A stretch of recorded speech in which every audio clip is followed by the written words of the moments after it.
In a dusty frontier town, the Silver Horn Saloon was more than just a place for whiskey and cards. It was a haven for those who had nowhere else to turn. Behind the bar stood Hank Rawlins, a quiet man with a past so dark, it was better left unspoken. He had worked the bar for years, always keeping his head down, always offering a drink with a kind smile.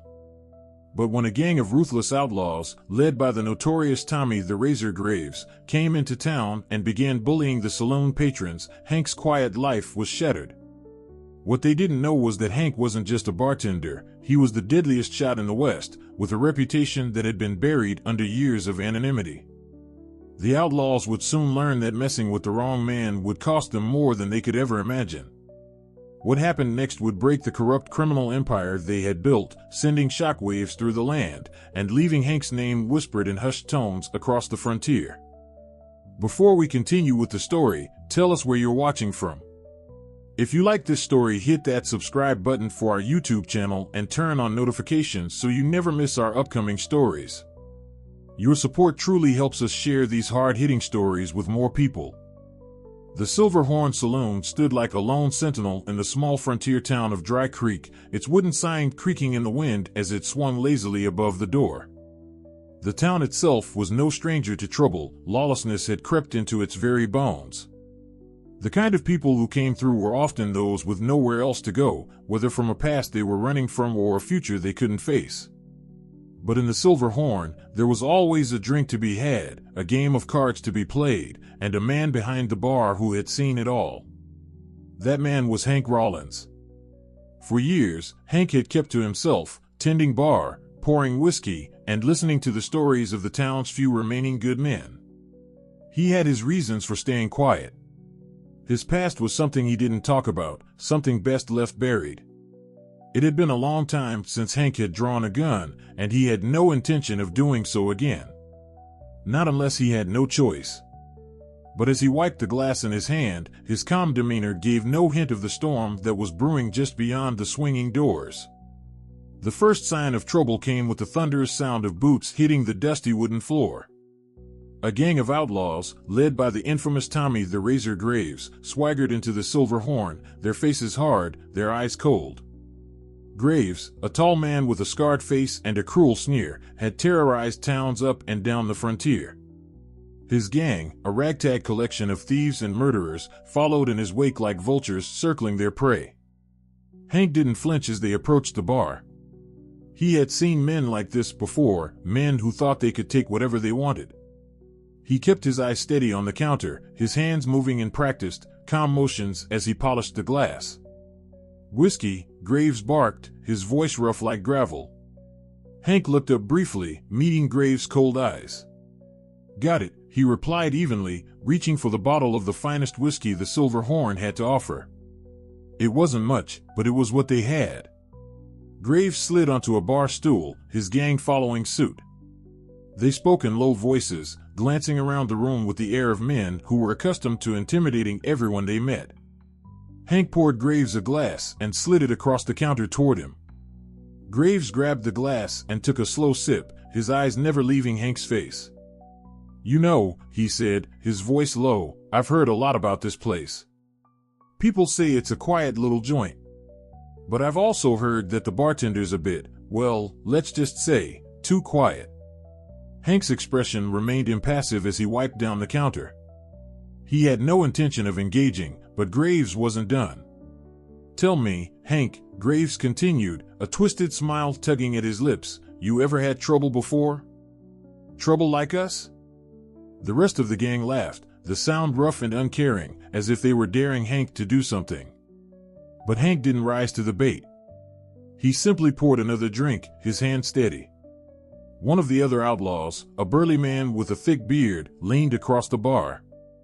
"You got a problem, Hank," he sneered, his eyes narrowing.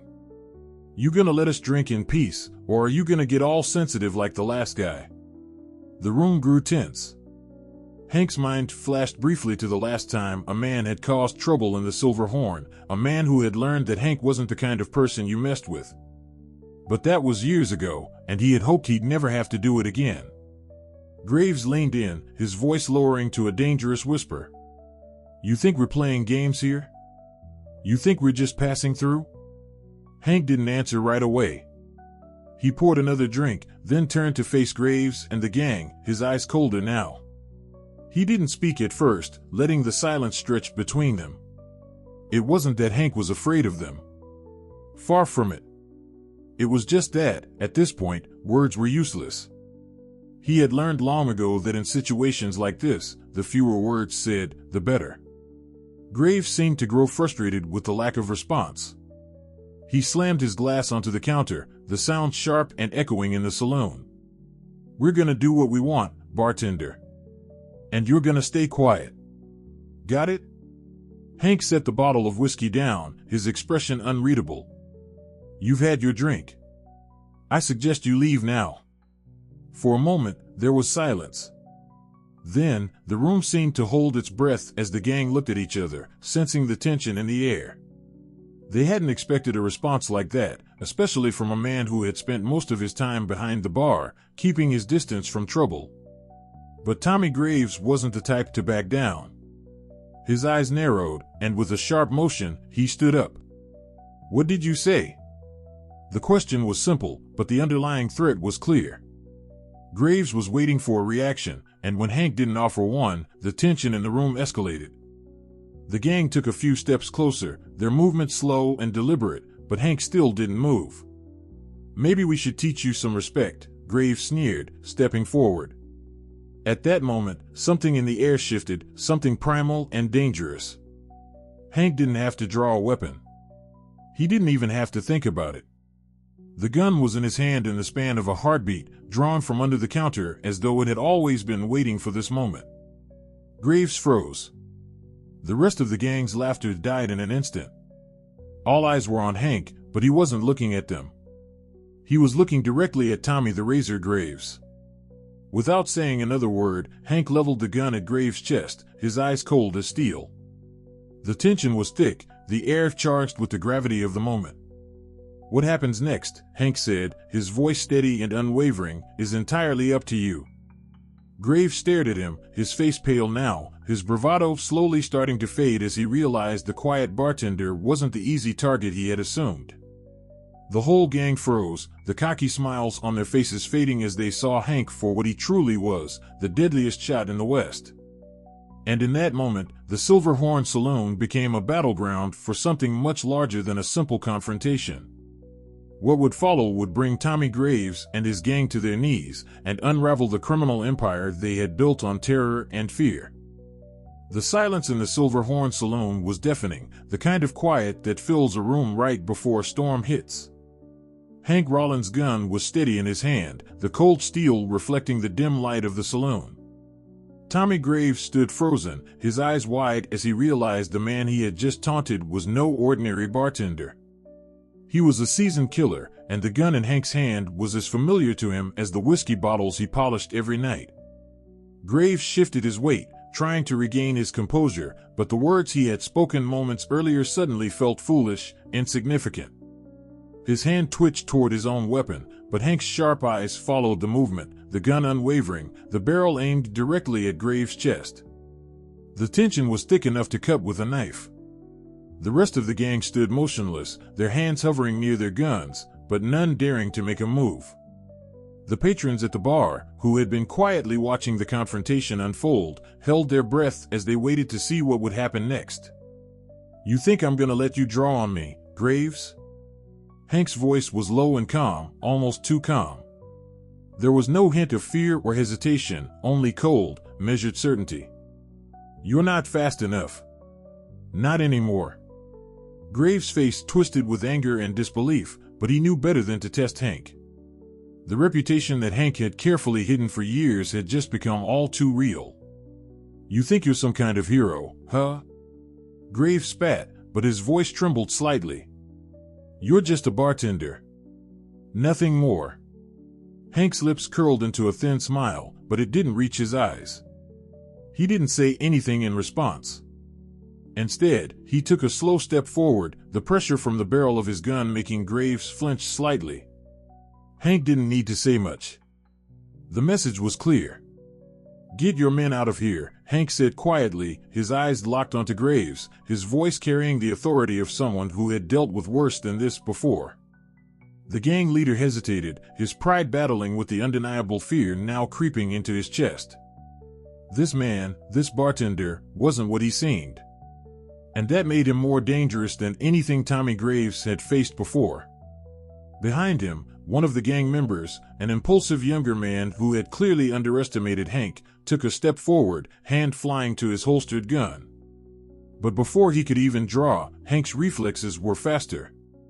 The sound of a gunshot rang out, the young man's weapon flying out of his hand as he stumbled back, clutching his wrist in pain.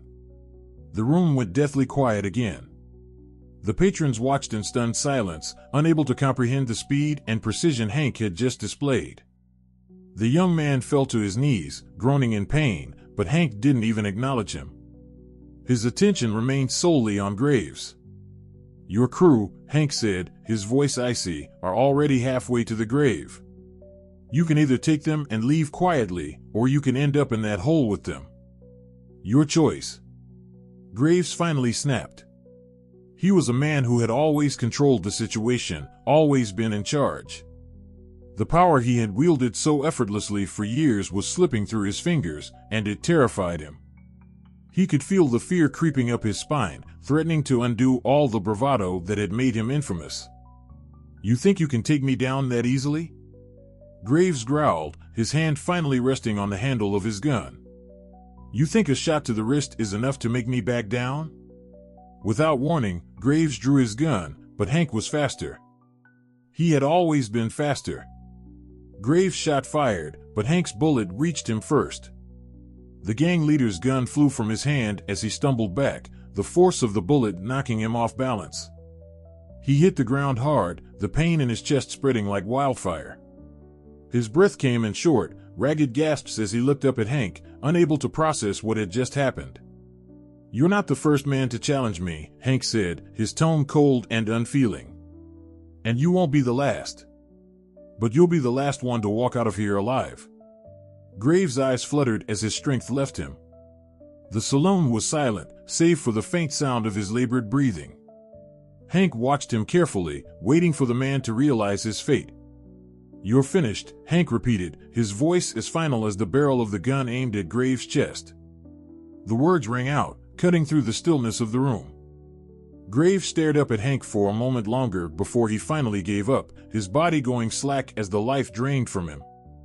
The room remained still for a long moment, the only sound now the faint clinking of glasses and the soft murmur of patrons who had witnessed the scene unfold. Hank holstered his gun, the motion smooth and practiced. He didn't look back at the body on the floor. He didn't need to. His job was done. He turned to face the gang, who were now looking at him in a mixture of fear and awe. The remaining men stood frozen, their eyes wide, their hands still hovering near their weapons. They had heard the stories of Hank's skill, but to see it firsthand, to witness the deadly calm of a man who had ended the reign of a ruthless outlaw with nothing more than a single shot, was something entirely different. "You're not welcome here anymore," Hank said, his voice calm but unyielding. "Get out. Now." One of the men shifted nervously, but no one made a move. The message had been delivered. The fear was palpable, hanging in the air like a thick fog. Finally, with a few grumbles of protest, the gang members backed away from the bar, their eyes fixed on Hank as they made their way to the door. They knew they weren't leaving with their lives if they didn't obey. The doors creaked open, and the gang exited the saloon, leaving Hank standing behind the bar, as calm and unshaken as he had been when they entered. The patrons in the room slowly began to breathe again, the tension easing as they realized they had just witnessed something legendary. Hank's eyes scanned the room once more, his hand resting on the counter. He was already back in control, the peace of the saloon restored, even as the echoes of the gunshot lingered in the air. But this wasn't just a victory for him, it was the first of many. The Black Vultures would fall, and their empire would crumble. It was only a matter of time. And Hank Rawlins would be the one to bring it to its knees. The doors to the Silver Horn Saloon swung open once more, and the few patrons who had been watching the confrontation in silence slowly resumed their business, though they couldn't help but glance toward Hank with a mix of awe and caution. His reputation, once whispered in dark corners, had just been solidified in a way no one could ignore. Hank Rawlins wasn't just a quiet bartender anymore. He was a man to be feared, a man whose skills had been honed in the unforgiving deserts and town alleys where survival depended on one thing: being faster than the next man. But Hank wasn't one to boast. He wasn't one to talk about his past. He preferred the quiet life of the bar, serving whiskey, listening to stories, and maintaining the illusion that he was just another man trying to get by. But today, that illusion had been shattered. The outlaws who had come to intimidate him had just learned the hard way that Hank was no ordinary man. And now, they would spread the word that would make its way across the frontier, carried by whispers and rumors. As the last of the gang members stumbled out of the saloon, their heads hung low, Hank stood behind the bar, his hand steady as he wiped down the counter again. He didn't need to look up to know the impact of what had just happened. The room was quiet, the tension broken but still lingering in the air. He could feel the eyes of the patrons on him, waiting for him to say something, anything, to acknowledge the bloodshed that had just occurred. But Hank wasn't interested in talking. "You're all welcome to stay," he said finally, his voice low but carrying through the room. "Drinks are on the house for the next hour." It wasn't a victory lap. It wasn't some kind of display. It was just Hank, as always, though quiet, calm, unaffected. But the patrons, still processing the violence they had witnessed, exchanged uneasy glances before they began to shuffle toward the bar. Some were nervous, others were eager, and a few even felt a sense of reverence. But no one spoke. They didn't need to. The quiet tension in the room spoke louder than words ever could. Hank moved like he had nothing to prove, like the events of the day had meant nothing more than another day's work. He poured whiskey for a few patrons, sliding the drinks across the counter with his usual precision. The sound of the whiskey splashing into glasses was the only noise breaking the silence, until a voice spoke up from the back of the room. "Didn't think you had it in you, Hank." Hank's eyes flicked to the source of the voice, an older man who had been drinking quietly in the corner for the better part of the day. His name was Jake, a former lawman turned drifter. He had been in town longer than most, and while he didn't speak much, his opinions were valued. And Jake, in his rough, weathered voice, had just given Hank the kind of compliment only another man who had seen the brutality of the West could understand. "I don't like violence," Hank replied flatly, keeping his gaze on the glass he was polishing. "But sometimes it's the only language they understand." Jake chuckled softly, taking a long drag from his cigar. "Yeah, well, I've seen plenty of men like that. But you, Hank, you've got the real kind of skill. You didn't just stop a fight. You ended it." Hank didn't respond immediately. The truth was, he wasn't sure what to feel. He had ended a dangerous man's life, a man who had terrorized towns far and wide. But in doing so, he had also drawn attention to himself, to a past he had kept buried for years. Hank had always prided himself on living a quiet, anonymous life. But now, he knew that wouldn't be possible anymore. As the room settled back into a quieter rhythm, Hank felt a shift in the atmosphere. The men and women who had been so eager to avoid trouble now seemed to gravitate toward him, whether out of fear or respect. Some made small talk, trying to ignore the elephant in the room. Others simply nodded in his direction as if they were too awed or intimidated to speak. Hank could feel the weight of their eyes on him, but he didn't let it show. He simply moved around the bar, tending to his duties as he had done for years. Outside, the sun was beginning to dip below the horizon, painting the sky in deep oranges and purples. The town of Dry Creek, a place that had long been under the thumb of various criminal elements, would soon be changing. Word would get around fast, and Hank knew that the reputation of the Silver Horn would be forever altered. No longer would it be just another saloon in a forgotten town. It would become a place where outlaws thought twice before they picked a fight. The sound of boots outside the saloon caught Hank's attention. He looked up briefly to see a rider dismounting near the front door. The man was tall, with broad shoulders, and carried himself like someone who had been through more than a few rough spots in life. His face was shadowed by the brim of his hat, but Hank could tell from the way he walked that he wasn't here for a drink. The man entered, his boots heavy on the wooden floor, and his eyes immediately locked onto Hank's. For a moment, neither of them spoke. The tension in the room thickened again. This man wasn't here for a drink. He was here for something else.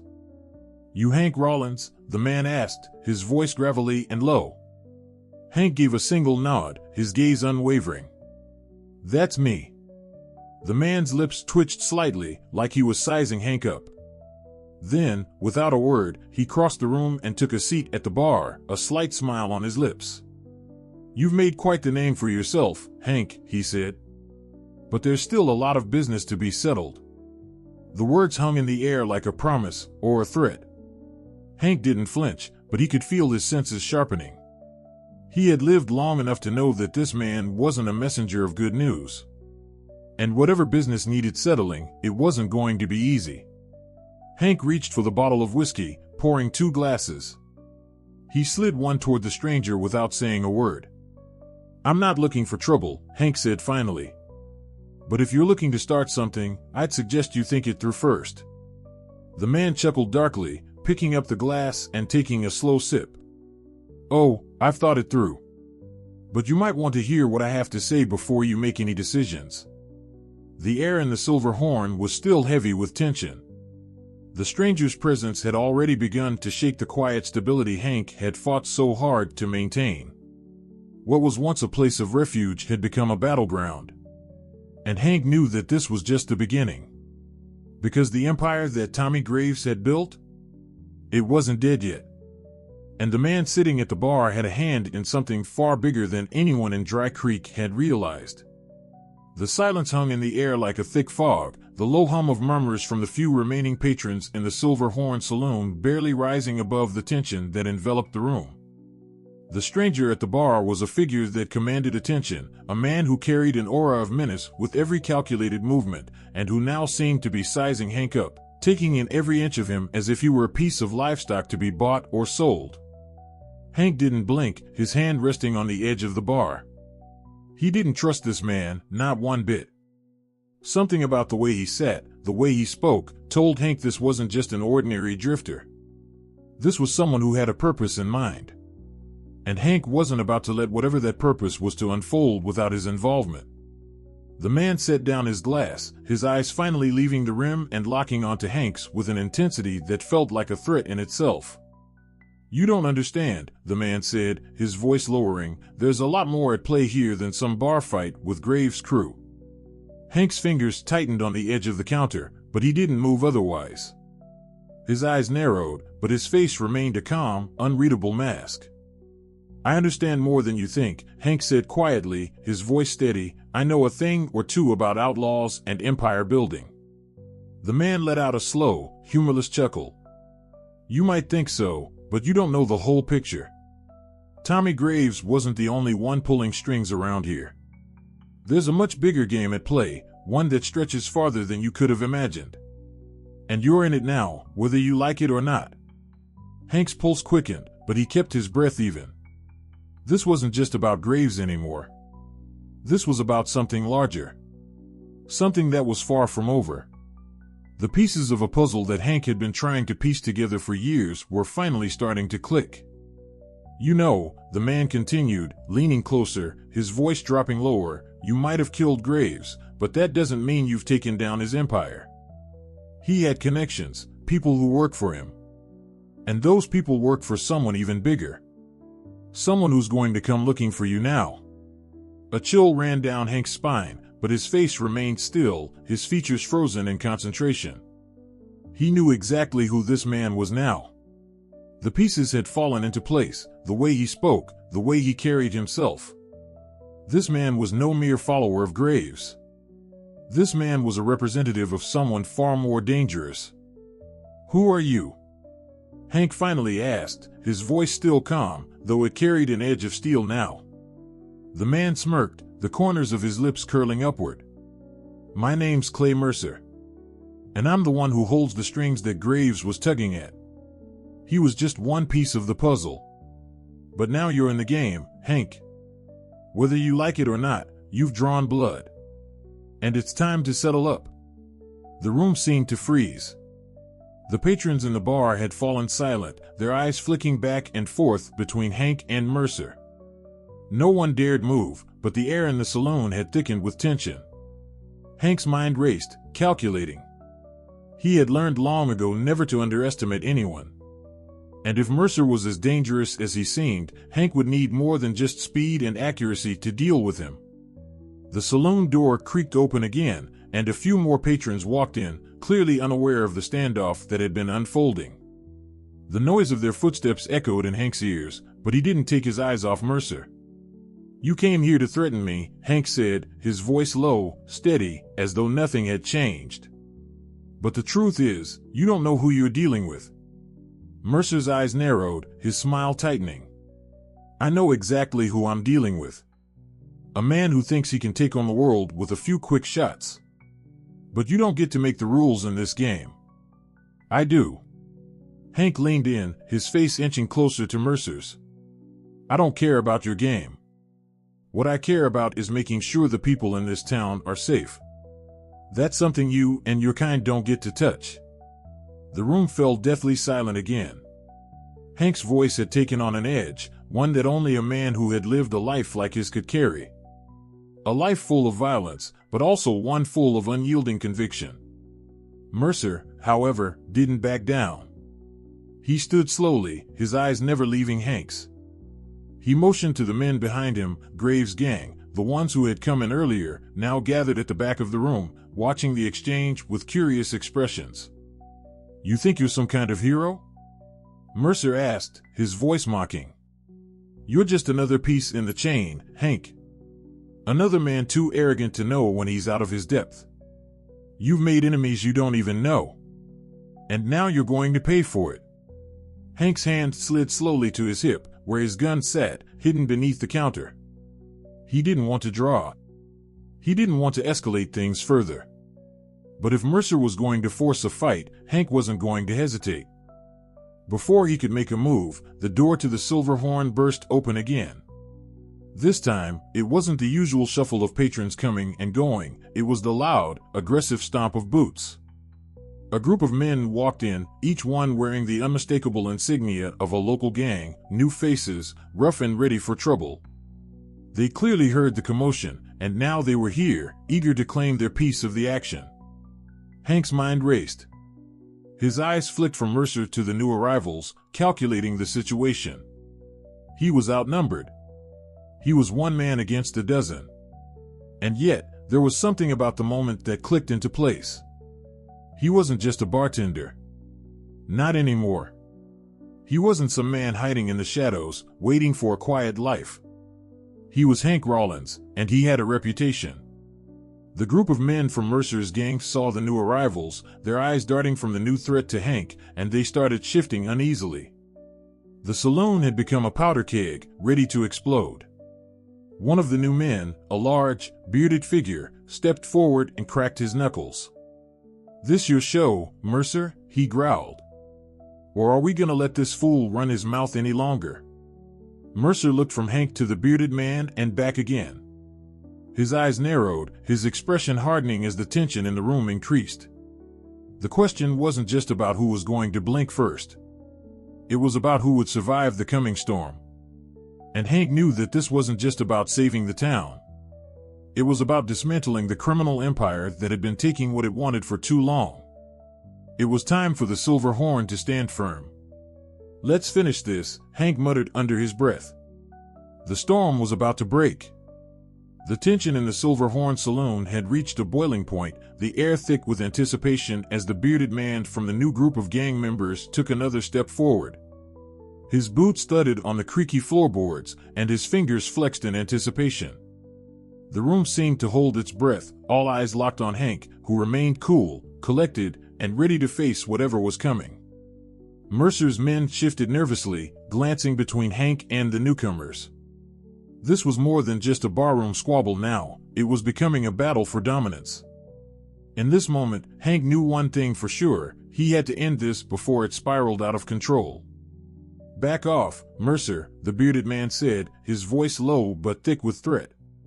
"This ain't your fight anymore. We're here to clean house. And it starts with him." The gang's words weren't subtle, and the message was clear. They had already chosen sides. The alliance between Mercer's gang and Graves had been tenuous at best, and now it was about to collapse under the weight of ambition and betrayal. Hank wasn't just standing against one group of criminals, he was now facing an all-out war for control of Dry Creek and everything it represented. The patrons of the Silver Horn shifted uneasily in their seats, their hands drifting toward hidden pockets or weapons, whatever they had on them, ready to defend themselves if things escalated. But Hank didn't want to fight. He just wanted this over, and the best way to do that was with swift action. If they came at him, they would all learn the same lesson: never underestimate a man who had lived on the edge of death for as long as Hank had. Without another word, Hank's hand moved to the counter in one smooth motion, his fingers brushing the handle of his revolver, which had been resting there since the earlier confrontation with Graves. He didn't draw it yet. He didn't need to. His eyes remained fixed on Mercer, then shifted to the newcomers. The way they stood, overconfident and unaware, told him they thought they had already won. Hank wasn't in a hurry. He knew that when the moment came, it would be quick and decisive. The bearded man took another step forward, a threatening grin spreading across his face. "You're not even worth our time," he taunted, raising his hands, signaling his men to draw their guns. "You're just a bartender, after all." A washed-up old man with a drink in his hand. The words were meant to provoke, to break Hank's focus, but they had the opposite effect. Hank's lips barely twitched into a smile, the kind that didn't reach his eyes. The man's taunt was the exact thing Hank needed to hear. It confirmed everything he already knew: the gang thought he was weak. They didn't understand who they were dealing with. He was about to teach them why they were wrong. The first move came from one of Mercer's men, a lanky figure with a twitchy hand, reaching for his pistol. He hadn't even drawn halfway when Hank's gun was already in his hand. In one smooth motion, Hank's revolver barked, sending a bullet directly into the man's shoulder. The gang member dropped to the floor, clutching at his wound, his gun falling uselessly to the ground. The entire room froze. The noise of the bar disappeared as all eyes turned to Hank. There was no hesitation in his movements, no wasted time. He had made his statement. But Mercer wasn't finished. His eyes narrowed as he saw his men's hesitation. "Get him," he shouted, his voice laced with panic. His gang members rushed forward, drawing their guns. The bearded man lunged at Hank, his gun aimed at the bartender's head. But Hank was faster. In a blur of motion, Hank sidestepped, using the bar for cover. His hand drew another shot, precise and quick, sending the bearded man stumbling backward, his chest smoking from the wound. He fell to the ground with a grunt, clutching his side. The remaining gang members hesitated now. Their eyes darted around the room, sizing up Hank as if realizing, too late, that they had underestimated him. But Hank wasn't giving them time to regroup. He was already moving. His revolver fired twice more, sending two more of Mercer's men crashing to the floor, their cries of pain silencing as they fell. The room erupted into chaos as the few remaining gang members tried to take cover, but Hank had already taken control of the situation. His shots were too quick, too precise. He wasn't just a bartender anymore. He was the man who had made this town his battleground. In the midst of the commotion, Mercer himself tried to make a break for it. He bolted toward the back door, his hands raised in surrender, but Hank had anticipated that move. He was always one step ahead. Without even looking, Hank fired. The bullet struck Mercer in the leg, sending him tumbling to the floor with a howl of pain. He crawled, frantic, but Hank was already standing over him, the cold barrel of his gun pressing into Mercer's chest. "You're done, Mercer," Hank said, his voice low, like a predator about to finish off its prey. "This is where your empire falls." Mercer gasped, his face pale and covered in sweat. His eyes darted between Hank and the remaining gang members, who had already realized the fight was lost. "You don't understand," Mercer spat, his voice shaking. There are others. More powerful than you. You can't stop this. Hank crouched down beside him, the barrel of his gun still pressed to his chest. The only thing that matters is right now, he said softly. And right now, you're the one who's finished. Mercer's face twisted in fear, but before he could say anything more, Hank squeezed the trigger. The shot was quick and clean, silencing Mercer for good. The room was still again. The only sound was the heavy breathing of the remaining survivors, Mercer's men, now either dead or incapacitated. The patrons of the Silver Horn stood frozen in place, watching Hank as he stood, his gun still in hand, his expression calm as ever. His gaze swept across the room, taking in the fallen outlaws, his eyes cold as steel. Then, slowly, he holstered his revolver. For a long moment, there was no sound. No movement. Just the eerie stillness of the aftermath. Finally, Hank spoke, his voice calm, almost as if nothing had happened. Anybody else want to try me? The silence that followed was absolute. No one moved. Hank nodded once, then turned back to the bar. He poured himself a drink, his movements as smooth and deliberate as always. The Silver Horn Saloon had once again survived a brutal storm. But this time, it wasn't just the townspeople who had witnessed a shift. The name of Hank Rawlins would now echo across the frontier, whispered by outlaws and lawmen alike. His reputation, once quiet and hidden, had been forged in the flames of gunfire and bloodshed. And the next time someone thought they could come into his town and cause trouble, they would remember the bartender who brought an empire to its knees. The Silver Horn Saloon was quieter than it had ever been in Hank Rawlins' memory. The dust had settled, the last remnants of gunfire and chaos lingering like the acrid smell of smoke in the air. His revolver, which had been drawn only moments before, now sat back at his side, silent, but waiting. Hank stood at the bar, pouring whiskey into his glass, his movements deliberate, but his mind racing. The outlaws were gone, their empire shattered in a single confrontation. Mercer was dead, and Graves' influence had been wiped from the town. But the battle wasn't over. Hank knew that well enough. There were always more outlaws. More problems. And those who remained would take notice. The room was still filled with the hum of quiet conversations, but it was different now. The patrons who had once watched him with skepticism, wary of the quiet man who ran the bar, now regarded him with a mix of fear, respect, and something else, an understanding of the man they had just witnessed. One of them, a lanky cowboy with a loose grin, approached the bar cautiously. His steps were slow, but there was no mistaking the curiosity in his eyes. "You sure know how to handle yourself," he said, his voice low but sincere. "Didn't expect a bartender to take down an entire gang like that." Hank looked up at him, his face expressionless. "No one ever expects it," he said simply, the words carrying a weight that was understood only by those who had seen the violence of the West firsthand. "But it's not about being a bartender or an outlaw. It's about surviving. That's the only thing that matters." The cowboy shifted his weight, clearly uneasy with the words, but also intrigued. "So what happens now? You reckon this'll be the last of Mercer's people looking to collect?" Hank paused, his fingers tapping the edge of the glass. "No, it's not over," he said flatly. "Mercer had connections, and connections go deep. This town's been a hub for men like him.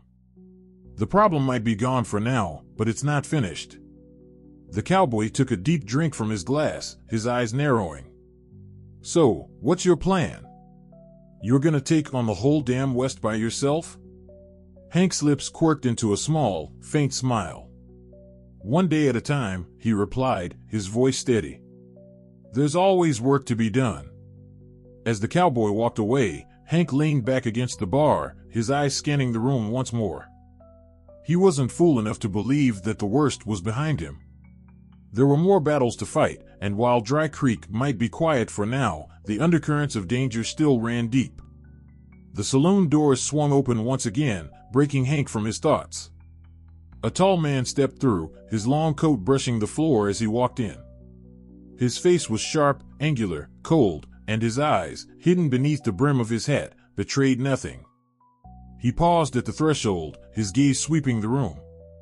When he spotted Hank, his face remained neutral, but there was a quiet determination in his stride.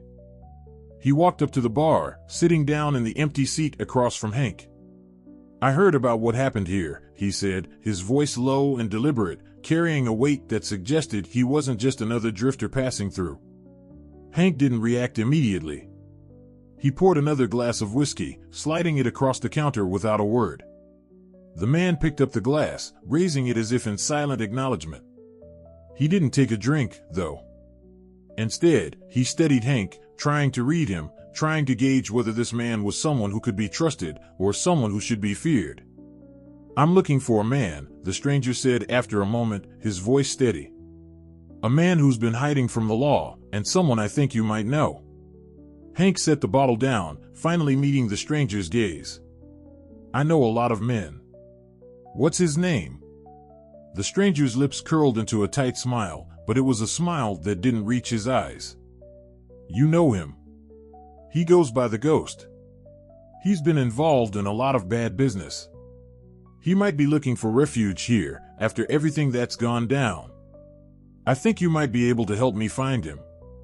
The name hit Hank like a physical blow. The Ghost. The very mention of the name brought a rush of old memories, a flood of faces and places from a past that he had worked so hard to bury. The Ghost was a figure from Hank's darker days, a name that had haunted his thoughts like a specter, a reminder of the kind of man Hank had once been. He kept his face neutral, though inside, the emotions swirled.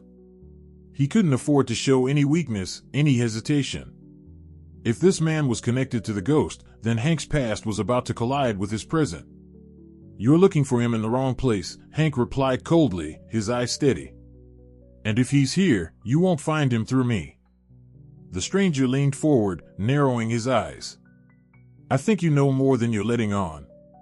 You've got a reputation, Hank. A reputation that's going to make this harder for you than you think." Hank kept his gaze locked on the man, every muscle in his body tensed. "My reputation doesn't concern you," he said quietly, but with deadly emphasis. "And the Ghost? If he's here, it's not for you to find him."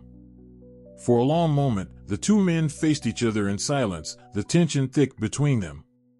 Finally, the stranger spoke again, his voice softer but with a new edge of understanding. "You're more than just a bartender, aren't you, Hank?" he said, a hint of admiration, or perhaps something darker, creeping into his voice. "You've had your share of blood spilled. And you've got a reputation that goes beyond Dry Creek." Hank didn't flinch.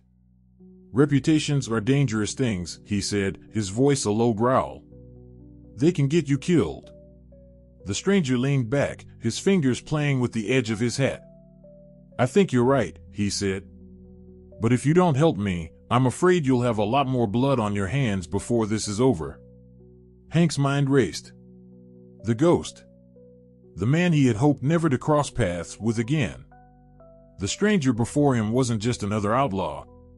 He was a man connected to the darkness Hank had been running from for so long. And now, with the doors of the past flung wide open, Hank knew there was no running anymore. The time for hiding was over. The war that had been waiting on the horizon was coming for him. And Hank Rawlins was ready to finish it. The weight of the conversation hung in the air like a dark cloud, and Hank could feel the walls of the Silver Horn Saloon closing in. The stranger in front of him, calm but intent, wasn't just asking for help, he was drawing Hank back into a world he had hoped to leave behind. The Ghost wasn't a name Hank had wanted to hear again. He had buried that part of his life, buried the violence, the bloodshed, and the regrets. But the reality was staring him in the face now. He glanced at the glass in his hand, the amber liquid swirling gently as his mind raced. Hank had spent years building a quiet, steady life. But nothing stays quiet forever, not when you've been part of the dark corners of the West. And now, that darkness was creeping back, dragging him unwillingly into its fold. "You're not the first to come looking for him," Hank said finally, his voice low and measured. He wasn't going to let the stranger see how much this conversation was affecting him. "But I'm not involved anymore. If you want to find the Ghost, you're on your own." The stranger's lips curled into a thin smile, one that lacked any trace of warmth. "You can lie to me all you want, Hank. But I know better. You've been part of the game too long to just walk away from it. If the ghost is here, you're the one who'll lead me to him." Hank's grip on the glass tightened, his knuckles going white. "I'm not your guide. And if you're looking for trouble, you've found it. This isn't some Wild West fantasy where you can go around playing the hero." The stranger studied Hank for a moment, as though weighing his words. Then, with a sudden shift, he leaned back in his chair, the chair creaking under his weight. "You don't have to do anything. But you will. Because you know the kind of mess the ghost leaves behind. He's like a storm, you don't just sit in the eye and wait for it to pass. You get out of the way, or you get caught in the destruction." The words hit Hank hard. He had seen firsthand what the ghost was capable of cunning, merciless, a man who had left towns in ruin and families broken. Hank's past had once been filled with such chaos, and it was a past he had never wished to relive. For years, Hank had stayed out of the game. He had traded in his old gun for a life of quiet anonymity, away from the killing, away from the blood. But now the truth was inescapable, it was too late to walk away. The ghost had a way of drawing people back, like a magnet to steel. "You're right," Hank said, his voice tinged with a note of reluctant acknowledgement. "I can't pretend I don't know where he is. I know what he's capable of. But you should know, helping you find him isn't just going to bring trouble to me. It's going to bring it to this town, too." The stranger smiled again, but this time, there was a hint of respect in his eyes. "I'm not asking for your approval, Hank. I'm asking for your help. If we don't find the ghost before it's too late, this whole town could go up in flames. Graves and Mercer were only pawns. The real threat is still out there." The words hit like a hammer blow. Hank's mind flashed back to his past, the times he had fought for something greater than survival, the allies he had once trusted, and the enemies he had left behind. He thought of the innocent people of Dry Creek, of the town that had given him a second chance at life. If the ghost found his way here, it wouldn't just be the gang wars that tore the town apart. It would be the start of something much darker. Hank set the glass down on the bar with a soft click, his decision made. He wasn't going to let the ghost come to this town and leave a trail of death behind him. If Hank had to face the demons of his past to protect the future of Dry Creek, then that's what he would do. "All right," Hank said, his voice firm. "I'll help you. But we do this my way." The stranger's eyes sparkled with something like satisfaction. He nodded, the tension in the air easing just slightly. "I wouldn't expect anything less. What's the plan?" Hank reached beneath the counter and pulled out a map, one that had been sitting there for years, tucked away but always within reach. He laid it out across the bar, the faded edges showing signs of age, but still clear enough to trace the lines of the land surrounding Dry Creek. He pointed to a small area marked with a circle, an area Hank knew all too well. "This is where the ghost hides," Hank said, tapping the map. "A place he's used before. A cabin out on the outskirts. It's isolated, hard to find unless you know where to look. But it's not just the location that makes it dangerous, it's the people he's got watching his back. He doesn't travel alone." The stranger leaned in closer, his eyes scanning the map. "We take them out first, then go after the ghost." Hank nodded. "Exactly. But you can't be too hasty. The ghost is a ghost for a reason, he's got eyes everywhere. If we tip him off, he'll disappear before we even get close." A thought lingered in Hank's mind. He had dealt with men like the ghost before, ruthless, calculating, but also quick to cut and run when things got too heated. The trick would be to catch him unaware. To get him before he realized Hank was back on his tail. The stranger stood up, looking at Hank with something like admiration. "When do we leave?" Hank turned to face the door, his hand resting on the map as he mulled over the situation. "Tonight. We move fast. The longer we wait, the more time the ghost has to prepare. And we don't give him that kind of advantage." The stranger nodded, a faint smile crossing his lips. "You've got the right idea, Hank. Let's make sure the ghost doesn't have another chance to escape. Hank stood, his fingers brushing the edge of his holster as he gave a final glance to the map. This town's gonna be safer without him. Let's make sure it stays that way. The air was thick with the unspoken agreement between them, two men, bound by a shared understanding of what needed to be done. There would be no turning back now. The time for quiet had passed. Tonight, Hank Rawlins would return to the life he had tried to forget. And the ghost? He would soon learn that there was no hiding from a man who had come out of retirement, not to take vengeance, but to protect the one thing he had left. Dry Creek. And the people in it. It was time to end the game. Nightfall draped over Dry Creek like a heavy cloak, the town quiet except for the occasional rustle of wind stirring the dust on the streets. The Silver Horn Saloon, now nearly deserted, seemed to hold its breath in the stillness. The few remaining patrons had sensed the weight of the conversation Hank had just finished, and while they hadn't directly seen the standoff with Mercer's men, they knew trouble had just been stirred up. Hank was no longer just the bartender. He was the man who had taken down an entire gang, and now, it seemed, he was about to face down even more dangerous forces. Hank stepped out into the cool night air, the sound of his boots on the dusty street echoing in the silence. The stranger, now identified as Clay Mercer's associate, followed closely behind. The air was thick with tension, the quiet of the town providing a stark contrast to the storm that was building in Hank's mind. He hadn't wanted to go back to this life. But sometimes, the past catches up with you, and there's no choice but to face it head-on. "We move quickly," Hank muttered to Mercer's associate as they walked toward the horses. "We can't afford to waste time." Mercer's man gave a brief nod, but Hank could tell the man was still sizing him up. "You sure you want to do this alone? You can't do everything yourself, Rawlins." Hank glanced over his shoulder, his jaw tightening. "This isn't about doing it alone. It's about getting the job done without causing more chaos than we need. The ghost is slippery, and I'm not about to let him slip away." The man didn't argue further, following Hank in silence as they reached their horses. Hank mounted without a word, his movements practiced and efficient. The streets of Dry Creek were empty, the town quiet for the first time in what felt like ages. But it wasn't the peaceful kind of quiet. It was the stillness before the storm. They rode out into the night, the full moon casting an eerie glow over the landscape as they made their way toward the outskirts of town.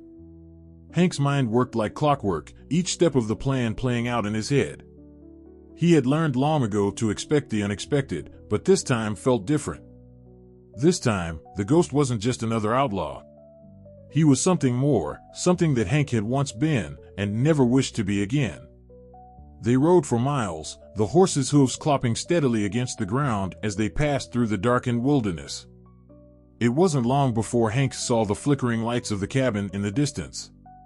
The place looked abandoned, but Hank knew better than to assume anything. The ghost was never far from his hideouts. In fact, Hank had a hunch that this wasn't just a cabin, it was a trap. But traps could be turned around. Clay Mercer's associate pulled his horse up beside Hank, lowering his voice. "You sure this is the spot?" Hank's eyes narrowed as he steadied the cabin through the darkness. "I'm sure. Stay sharp. The ghost is more than just a man, he's a ghost for a reason. He's got eyes everywhere." The two men dismounted, tying their horses to a nearby tree, and crept forward in the shadows. Hank's breath was steady, his every sense heightened. The familiar adrenaline was starting to pulse through his veins again, the rush that had once been his constant companion in the chaos of his old life. But now, it wasn't the thrill of a gunfight that drove him. It was the simple need to finish what had been started long ago. As they reached the edge of the cabin, Hank motioned for the man to stay back. He slowly approached, his boots barely making a sound as he moved across the uneven ground. The light from inside the cabin flickered in the windows, casting shadows that danced against the wooden walls. Everything was too quiet. Hank knew that was the first warning sign. He signaled for Mercer's men to follow him as they crept closer to the window. Hank crouched low, peeking inside. The flickering light came from a single lantern, casting long shadows inside the small cabin. Hank's eyes quickly scanned the room.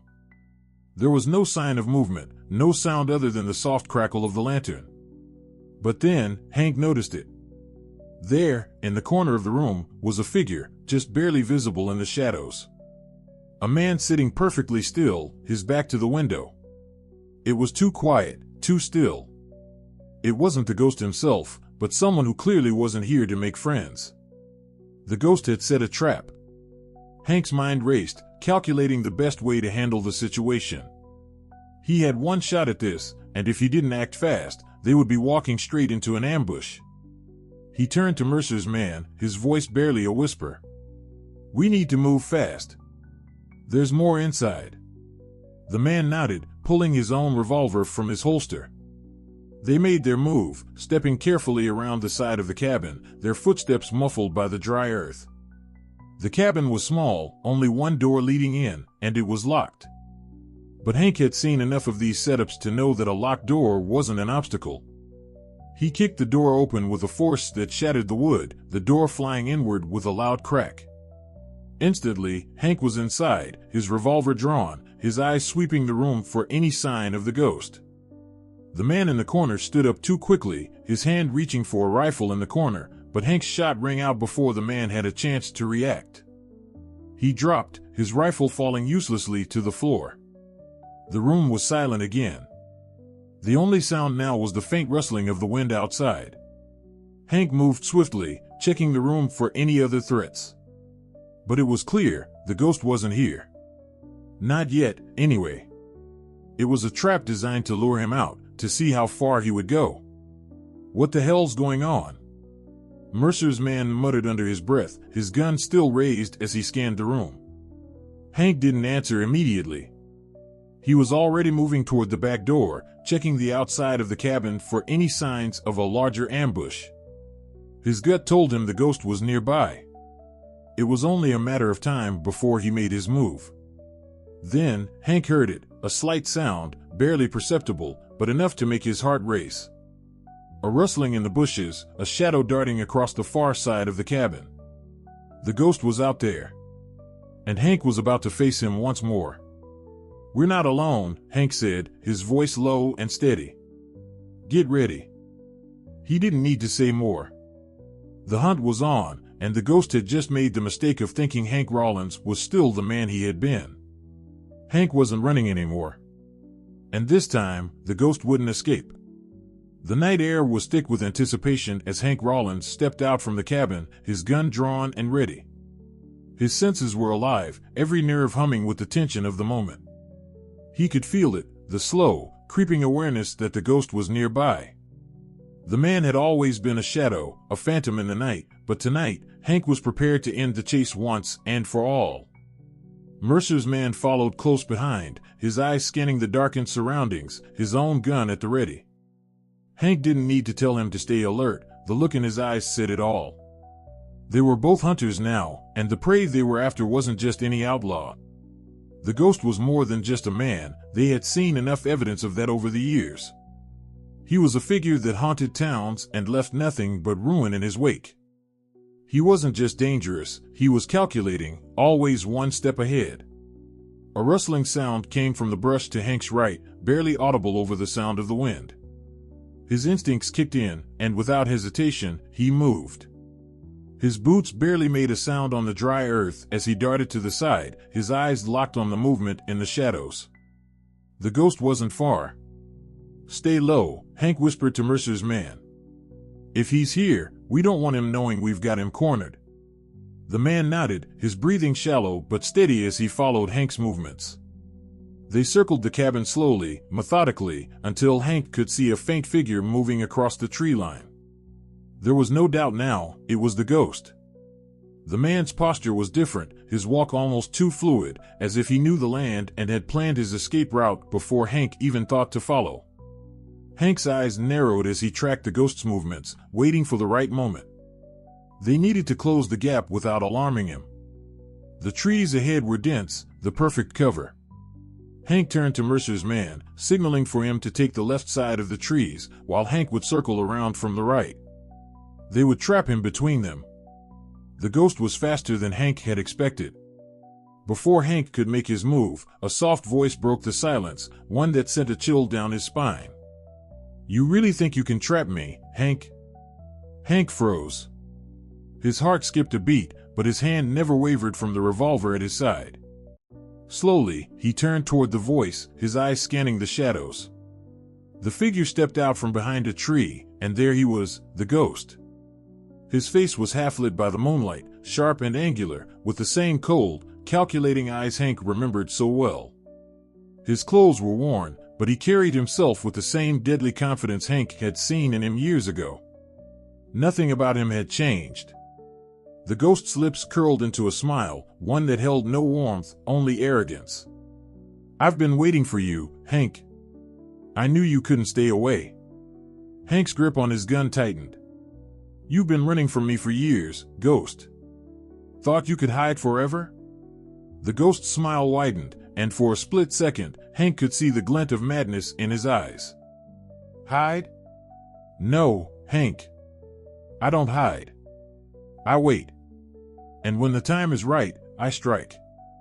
Before Hank could react, the ghost moved like lightning. A flash of movement, and suddenly, Hank's world tilted. The ghost had darted behind another tree, out of view, but the sound of a gunshot rang in the air, the bullet narrowly missing Hank's shoulder. "Damn it!" Mercer's man cursed, ducking for cover as the chaos erupted. Hank didn't flinch. He was already moving, his body reacting instinctively. He twisted to the side, ducking behind a large boulder for cover. His mind was clear, his heartbeat steady, even as the dust kicked up around him from the near miss. He could hear the ghost's voice, taunting him from the shadows. "You think you can kill me? You were never good enough for this, Hank. Not back then, and not now." Hank knew this was the moment. The ghost had made his move, and now Hank had to make his. He'd played this game too many times to let it slip through his fingers now. He peeked around the boulder, just enough to get a glimpse of the ghost's position. The man was trying to move, but he was careless, too confident in his ability to outsmart Hank. Hank was faster. He had to be. A single shot rang out, and the ghost staggered, the bullet grazing his arm. He cursed, but his face only twisted into a sneer, showing no real fear. The ghost had been trained, had seen every trick in the book, but Hank had something more: experience, patience, and a cold, unflinching resolve. The ghost spun toward Hank, his own revolver drawn, but Hank was already moving. In a blur of motion, Hank's gun was in his hand, and the shot was fired before the ghost could even aim. Time seemed to slow as Hank's bullet struck true, hitting the ghost in the chest. The man stumbled back, his eyes wide with disbelief, his hand falling to the ground as his gun slipped from his grasp. He collapsed against the tree, his breath coming in shallow gasps as he slowly slid to the ground. Hank approached him slowly, his gun still raised, but his movements were precise, measured. The ghost was done. "You're not as clever as you think," Hank said quietly, standing over the man who had once been a shadow in his life. "You ran, and you hid, but you couldn't outrun me." The ghost's eyes flickered with a hint of defiance, but he could barely speak. His chest heaved, but the blood was already pooling beneath him. You'll regret this," he whispered, the words barely audible. Hank looked down at him, his face impassive. "I don't think so." The ghost's body went limp, his final breath leaving him in a soft sigh. Hank stood over the man for a moment, his gaze hard. It was finally over. The ghost had been nothing more than a shadow, a threat that had lingered in the background of Hank's life, but now that threat was gone. The darkness of Hank's past had been wiped away in one final confrontation. Mercer's man approached, cautiously at first, then with more certainty. "Is it done?" he asked, his voice tinged with disbelief. Hank nodded once, holstering his gun. "Yeah. It's done." The two men stood there in the silence, the weight of the moment settling between them. Hank had just ended a chapter in his life, a chapter filled with violence, betrayal, and bloodshed. And in doing so, he had taken back control. But Hank knew better than to think it was truly over. There would always be another ghost, another fight. The West was a land built on conflict, and it would never truly be at peace. For now, though, Hank could breathe. And for the first time in a long while, the quiet felt right. As they made their way back to the horses, Hank glanced back at the cabin one last time. The ghost was dead, but the shadows of the past would always be with him. He didn't mind. Because Hank Rawlins had learned something tonight. Sometimes, to make peace with your past, you have to face it head on. And Hank had just done that. The storm was over, and Dry Creek could finally breathe again. But Hank knew the world would never stop turning, and neither would he. The dawn was breaking when Hank Rawlins and Mercer's man rode back toward Dry Creek, the soft orange light of morning casting long shadows over the landscape. The night's violence had already begun to feel distant, but the weight of what had just transpired hung on Hank like a shroud. The ghost was dead. The shadows of Hank's past, which had been lurking just beneath the surface of his quiet life, had finally been vanquished. But as he looked over at Mercer's man, who had been more of a witness to Hank's determination than a participant in the battle, Hank knew the truth. This wasn't just about one outlaw. It was about something much larger. They rode in silence for a while, the only sounds the rhythm of their horses' hooves and the occasional rustle of wind across the dry earth. Hank's thoughts were turning over the events of the past few days, the arrival of Mercer's crew, the tension that had suffused the saloon, the way it had all exploded into violence. Hank had thought, perhaps, that the quiet life he had worked so hard to build in Dry Creek was his final chapter. He'd been wrong. Mercer's man broke the silence first, his voice low and guarded. "You really didn't know he was back, did you? You didn't know he was here all this time?" Hank glanced over at him but didn't answer right away. He knew the question had been coming. "I knew the danger. I knew what he was capable of. But I didn't think he'd come back to Dry Creek. Not after all these years." Mercer's man nodded, his brow furrowing. "You didn't think he'd come here because of you. But it looks like he was waiting. Waiting for something." Hank remained quiet. The ghost had been more than a ghost. He had been an embodiment of Hank's old life, a reminder of the darkness that had always been waiting to pull him back in. The ghost wasn't just after money, land, or power. He was after something more, Hank himself. They reached the edge of Dry Creek by mid-morning. The town sat ahead of them like any other frontier outpost, dusty roads, buildings weathered by time, the remnants of a place that had seen both the best and worst of humanity. But Dry Creek was also Hank's home now. And he wasn't about to let it slip back into chaos. As they rode toward the saloon, the familiar sight of the Silver Horn swinging doors brought with it a rush of mixed emotions. The night was over. The fight had been won. But Hank's work was far from finished. Mercer's man pulled his horse to a stop, his expression unreadable. "I'll leave you to it," he said, dismounting quickly. "You handled it. The ghost is gone. But this town, it's yours now." Hank didn't say anything at first. He didn't need to. There was a quiet understanding between them. Mercer's man had come looking for answers, but Hank had given him the one he needed, the one that had been haunting him for years. The ghost was dead. But Hank knew that the fight for Dry Creek was far from over. "Keep your distance," Hank said finally, his voice low. "If they come looking for you, don't let them find you here. Not in this town." Mercer's man nodded and gave Hank a final glance. "I've got my own path to follow, Rawlins. But thanks." With that, the man turned and left, disappearing into the distance without another word. Hank watched him go, but his thoughts quickly returned to Dry Creek, to the future he was now a part of, whether he liked it or not. He rode alone into the heart of the town, the Silver Horn standing proudly in front of him. It felt like a long time since he had just stood in front of the saloon, but tonight, it would be different. Hank wasn't just a bartender anymore. He had earned his place here, and now, it was time to reclaim it. As he entered the saloon, he found the usual faces already gathered at the bar, some of them looking up as he walked in.